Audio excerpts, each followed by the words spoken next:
Ujjain food विभाग को मुखबिर के द्वारा सूचना मिली थी कि उज्जैन से 35 किलोमीटर दूर उन्हेल तहसील में नकली मावा बनाया जा रहा है, जिसके आधार पर खाद्य सुरक्षा अधिकारियों के दल द्वारा 9 मई को देर रात्रि 11:30 बजे खजूरिया खाल पगारिया स्टैंड उन्हेल स्थित मां भवानी डेयरी फार्म पर छापामार कार्रवाई की गई।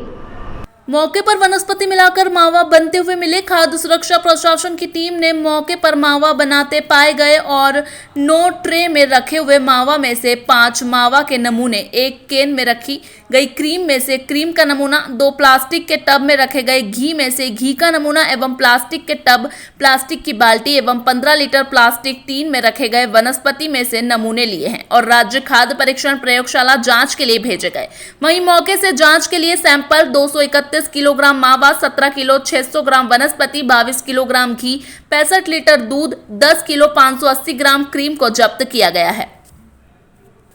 कलेक्टर महोदय से जो निर्देश प्राप्त हुए उसमें संपूर्ण जिले में इस प्रकार की कार्रवाई जो हुई है वो होना है और इसकी सूचना हमें 3-4 दिन पहले प्राप्त हुई थी और जो खाद्य सुरक्षा अधिकारियों का दल है वो लगातार निगरानी कर रहा था, सतत मॉनिटरिंग कर रहा था और कल जैसी हमें सूचना प्राप्त हुई कि उस जो स्पेसिफाइड जो हमारा संस्थान है वहाँ पर नकली अमानक, जिसे कहा जाएगा अमानक मावा बनने की सूचना प्राप्त हुई। हमारा दल वहाँ पर गया, लगभग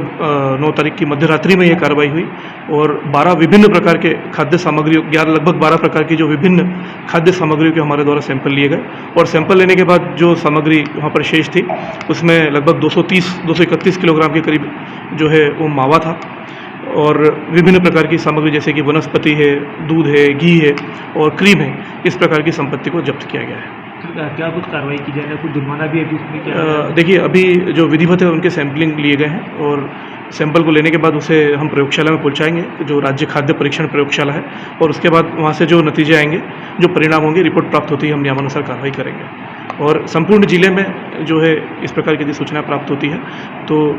जनहित में लोगों की स्वास्थ्य को ध्यान में रखते हुए कलेक्टर महोदय के बिल्कुल सख्त निर्देश है कि किसी को भी नहीं बख्शा जाएगा। फिलहाल इस अंक में इतना ही। नई खबरों के साथ बने रहने के लिए देखते रहिए सिटी 24। नमस्कार।